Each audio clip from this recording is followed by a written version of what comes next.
Indeed, it was telling that the president was actually criticized in certain quarters in this country for not using words like terror, terrorist, and terrorism in that speech. This goes to the heart of this new approach. Why should a great and powerful nation like the United States allow its relationship with more than 1 billion Muslims around the world be defined by the narrow hatred and nihilistic actions of an exceptionally small minority of Muslims? After all, this is precisely what Osama bin Laden intended with his September 11th attacks: to use al-Qaeda to foment a clash of civilizations in which the United States and Islam are seen as distinct enemies that are in conflict. In his approach to the world and his approach to safeguarding the American people, President Obama is determined not to validate al-Qaeda's twisted worldview. This leads directly to the second element of the President's approach: a clear, more precise definition of the challenge. This is critically important. How you define a problem shapes how you address it. As many have noted, the President does not describe this as a war on terrorism. That is because terrorism is but a tactic, a means to an end, which in al-Qaeda's case is global domination by an Islamic caliphate. Confusing ends and means is dangerous because by focusing on the tactic, we risk floundering among the terrorist trees while missing the growth of the extremist forest.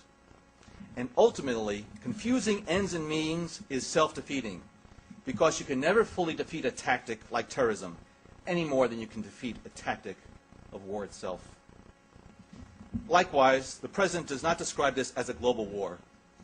Yes, al-Qaeda and other terrorist groups operate in many corners of the world and continue to launch attacks in different nations, as we saw most recently in Jakarta.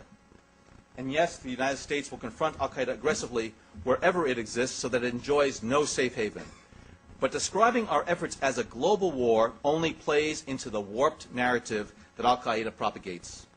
It plays into the misleading and dangerous notion that the U.S. is somehow in conflict with the rest of the world. It risks setting our nation apart from the world rather than emphasizing the interests we share.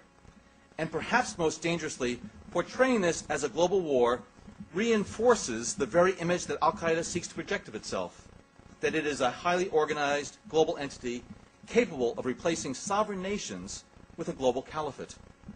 And nothing could be further from the truth. Nor does President Obama see this challenge as a fight against jihadists. Describing terrorists in this way, using a legitimate term jihad, which means to purify oneself or to wage a holy struggle for a moral goal, risks giving these murderers the religious legitimacy they desperately seek but in no way deserve. Worse, it risks reinforcing the idea that the United States is somehow at war with Islam itself. And this is why President Obama has confronted this perception directly and forcefully in his speeches to Muslim audiences, declaring that America is not and never will be at war with Islam. Instead, as the President has made clear, we are at war with al-Qaeda, which attacked us on 9/11 and killed 3,000 people. We are at war with its violent extremist allies who seek to carry on al-Qaeda's murderous agenda. These are the terrorists we will destroy.